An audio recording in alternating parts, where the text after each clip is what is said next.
기도하겠습니다. 우리에게 진정한 복과 은혜를 베푸시기를 원하시는 전능하신 하나님 아버지, 오늘도 복의 근원 되신 주님 앞에 믿음의 자녀들이 나와 주님만을 바라보며 영광을 올려드립니다. 주님의 크신 사랑으로 우리를 만나주시고 말씀의 뜻을 깨닫게 하시고 그 말씀으로 인도하여 주시옵소서. 이 땅의 가치를 따라 살아가는 자들이 아닌 하늘 소망을 지니고 천국 시민으로 삶을 살아가는 믿음의 권속들이 될 수 있도록 설교의 모든 성도들을 붙들어 주시옵소서. 우리의 구주가 되신 우리 주 예수 그리스도의 이름으로 간구하옵나이다. 아멘. 오늘의 말씀은 마태복음 5장의 말씀입니다.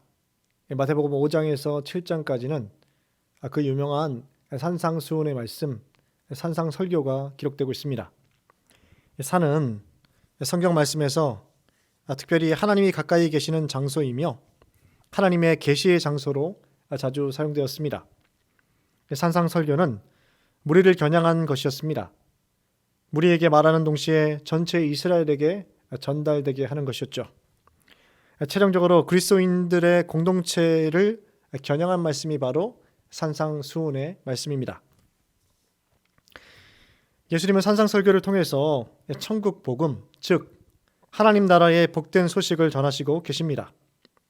마태는 산상설교에서만 천국 복음에 대한 말씀을 전달하고 있습니다. 이 산상설교는 예수님 자신의 정체성과 함께 이해될 수 있습니다. 예수님은 구약의 시대를 마감하시고 새 시대를 여시는 그리스도로 이 땅에 오셨습니다. 그분의 권위는 설교와 이적으로 나타나게 되었습니다. 사람들은 예수님의 권위에 압도당했고 그분을 따르게 되었습니다. 예수님은 산상설교에서 천국의 성격과 자신의 정체성을 밝히시면서 어떤 사람이 천국의 백성인지 또 그들이 어떻게 살아야 하는지에 대해서 말씀을 전해주고 계십니다. 산상설교를 이해하는 열쇠는 천국의 왕으로 오신 예수님께서 바로 이 설교를 하셨다라는 사실입니다. 즉 산상설교는 예수님을 천국의 왕으로 이미 전제하고 있는 것이죠. 그러므로 예수님을 천국의 왕으로 오신 하나님의 아들이심을 믿고 그 믿음 위에서 산상수훈의 말씀을 받아들여야 하겠습니다. 오늘 본문 마태복음 5장의 구조는 다음과 같습니다. 1절부터 12절까지 팔복에 대한 복 있는 사람들에 대한 말씀이 주어지고 있습니다. 또 13절부터 16절까지 빛과 소금에 대한 말씀이 있고 17절부터 천국의 규범에 대한 말씀들이 48절까지 기록되고 있습니다. 여기에는 율법에 대해서, 살인에 대해서, 또 간음에 대해서, 맹세와 보복과 원수 사랑에 대한 말씀이 이어지고 있습니다. 마태복음 5장은 대단히 방대한 내용을 지니고 있습니다. 우리는 오늘 팔복의 말씀, 마태복음 5장 3절에서 12절의 말씀을 중심으로 하나님의 말씀을 받겠습니다. 예수님은 설교를 시작하시면서 먼저 어떤 사람이 복이 있는 사람인지를 전해주고 계십니다. 최초로 선언하고 계신 것이죠. 예수님은 천국의 왕이시므로 이 선언은 즉시로 효력이 발생하게 되었습니다. 이 팔복은 선언자가 누구인지가 대단히 중요한 것이죠. 설교를 듣는 대상들은 예수님의 제자들과 무리들이었습니다. 늘 제자들과 무리들은 이미 왕이신 하나님과 동행하고 있는 것이죠. 예수님이 복 있는 사람들로 규정하신 진짜 이유는 호티, 왜냐하면이라는 이 단어 이후에 그 전례의 내용으로 기록되고 있습니다. 예수님의 출현과 활동으로 시작된 천국과 관련된 내용들이 드러나고 있는 것이죠. 예수님은 이런 사람들에게 천국을 경험하게 해주시겠다라고 말씀하고 계십니다. 첫 번째 복 있는 사람은 심령이 가난한 자는 복이 있나니 천국이 그들의 것이미요 라고 말씀하고 있습니다. 예수님의 계획은 천국에 들어갈 사람들을 모으는 것이었습니다. 산상설교가 선포되는 바로 그 시점에 그들은 이미 왕과 함께 있으므로 천국에 들어갈 백성들이 되었던 것이죠. 가난이란 결핍의 상태를 나타냅니다. 죄를 깨닫고 절망한 상태, 바로 상한 심령의 상태를 가리키고 있는 것이죠. 즉 심령과 영혼의 가난 때문에 예수님께 온 사람들은 예수님은 잘 왔다라고 선언해 주고 계십니다. 왜냐하면 예수님 안에서 참된 생명의 길이 있기 때문인 것이죠. 구원의 새 시대는 예수님과 연관되지 않고는 결코 복된 소식이 될 수 없습니다. 두 번째, 애통하는 자는 복이 있나니 그들이 위로를 받을 것이며, 애통은 죄로 인해서 고통스러워하는 영적인 애통을 가리킵니다. 하나님 앞에서 슬피 우는 사람들을 예수님께서는 축복해 주시겠다라고 말씀하고 계십니다. 하나님의 백성이 그 어느 곳에서 참된 위로를 받을 수 있겠습니까? 바로 하나님 앞에, 예수님 앞에 나아갈 때만 참된 위로를 받게 되는 것이죠. 이러한 동기로 모인 자들이 있다면 저들을 위로해 주시겠다라고 약속하고 계십니다. 세 번째, 온유한 자는 복이 있나니 그들이 땅을 기업으로 받을 것이며, 온유는 하나님 앞에서 가지는 영적인 태도를 가리킵니다.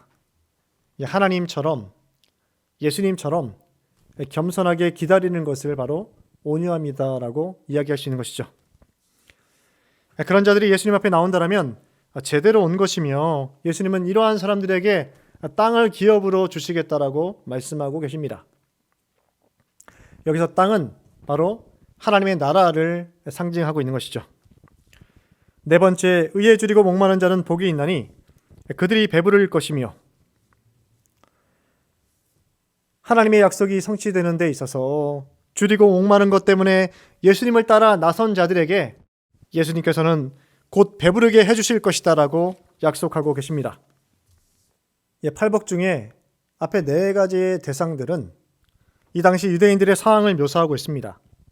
대제국 로마의 강압적인 지배와 헤롯 가문의 폭력적 통치 아래서 자신들이 갈 길을 각자가 찾아 헤매며 우왕좌왕하는 극도로 분리된 사회에서 오직 모든 희망과 소망만을 예수님께 두고 예수님께 찾아온 자들을 가리키고 있는 것이죠.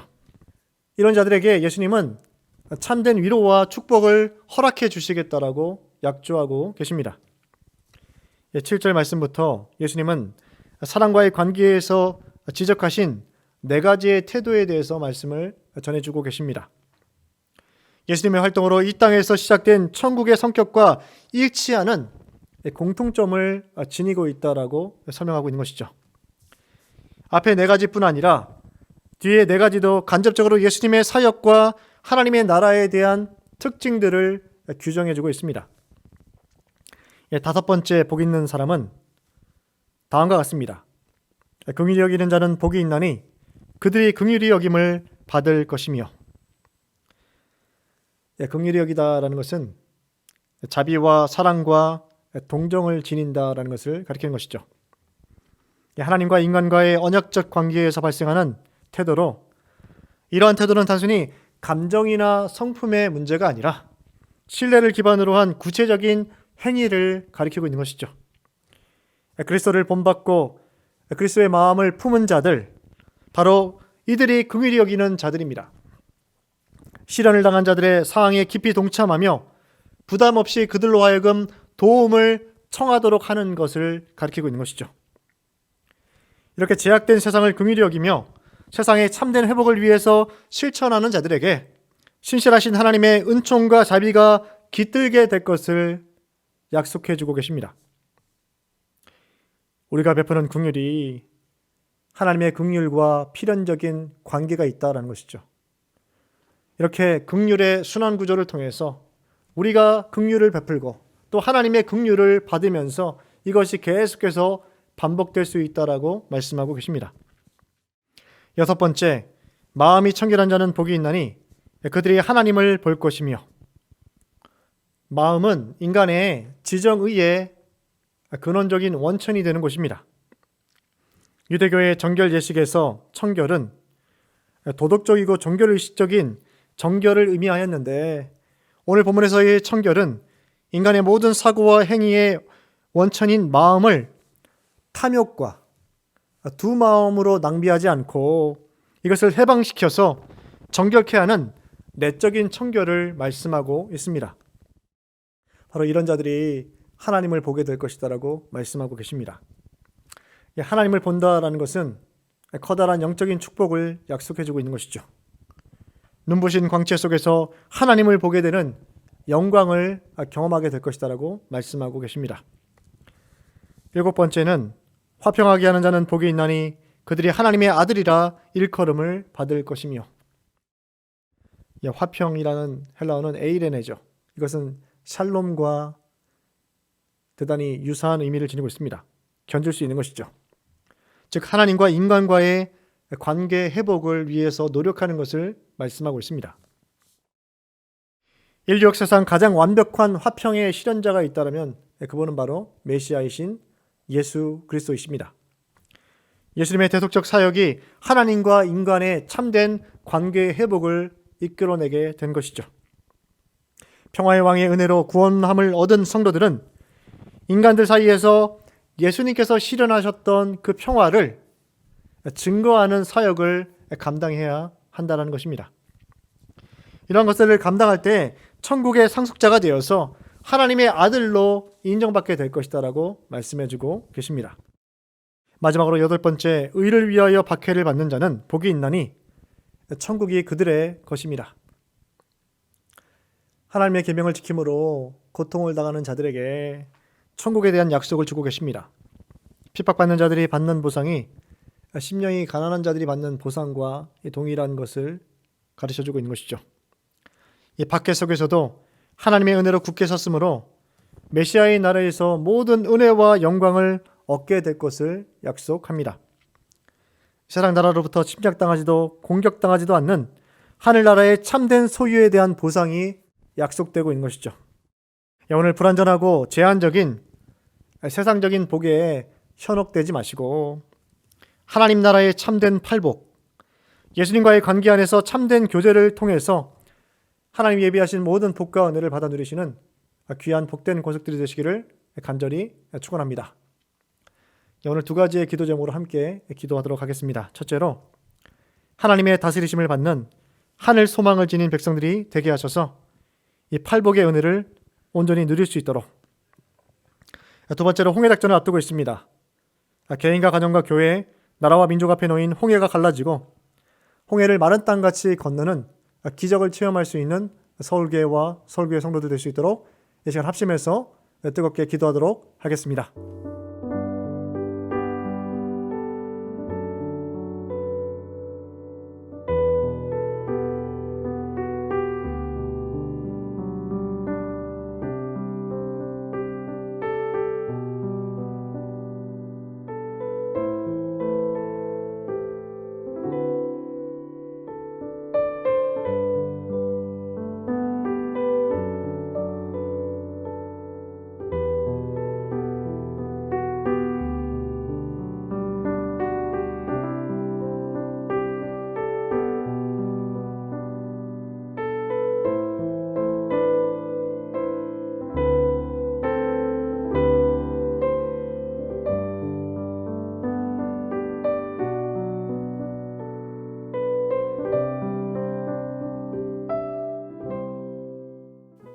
이미 왔으나 아직 오지 않은 하나님이 다스리시는 하나님의 나라를 사모하는 믿음의 자녀들이 이 시간 주님 앞에 머리를 숙이고 주님의 크신 사랑을 의지하고 있습니다.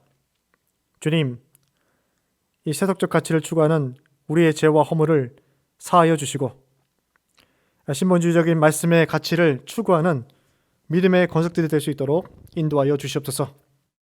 이를 통해서 하나님이 약속하신 하나님의 나라에 합당한 백성들이 누리는 복을 온전히 누리게 하시고 오늘의 현실 가운데 영향력 있는 그리스도인으로 살아가게 하여 주옵소서. 홍해작전을 통해서 개인과 가정과 교회와 국가와 민족 앞에 놓인 홍해가 갈라지고 이 홍해를 마른 땅같이 건너는 기적과 이적의 역사를 체험하는 체험신앙을 우리 모두가 누릴 수 있도록 인도하여 주시옵소서. 3대 담임 목사님이신 손담임 목사님을 중심으로 모든 서울교회 성도들이 한 마음과 한 뜻으로 주님의 나라를 확장하는 데 귀한 사명을 감당할 수 있도록 역사하여 주시옵소서. 올로 목사님과 사모님의 건강을 지켜주시고 환우들에게 치유하는 강선을 비춰주셔서 온전히 저들의 삶을 회복시켜 주시옵소서.